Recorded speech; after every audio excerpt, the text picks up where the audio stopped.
ರಡ್ಡು ದ್ವಿಚಕ್ರ ವಾಹನದ ನಡುಟು ಸಂಭವಿಸಾಯಿನ ಅಪಘಾತಡು ಬೈಕ್ ಸವಾರೆ ಜಾಗಿಡೆ ದುರ್ಮರಣ ಪಡೆಯಿನ ಘಟನೆ ಚೆಂಬುಗುಡ್ಡೆ ಕೈತಲ್ ಶನಿವಾರ ಪುಲ್ಯಕಲಗ ನಡೆತದಂಡು.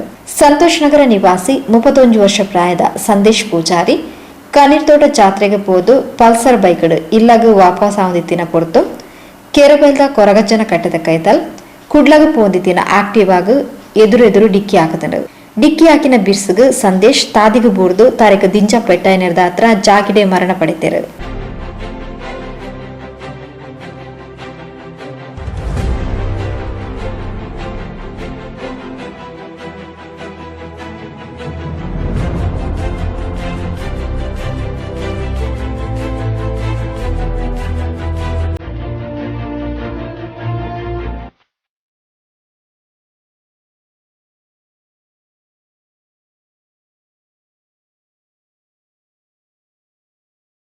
ಪೇಟಲಾದ ಬೇಲೆ ಮಾಲ್ದೊಂದಿತ್ತಿನ ಸಂದೇಶ್ ಕೊರೋನಾ ಲಾಕ್ಡೌನ್ ಬೊಕ್ಕ ಕೊಲ್ಲೆ ಕೈತಲ್ ಮೀನ್ ಮಾರೊಂದಿತ್ತೇರು.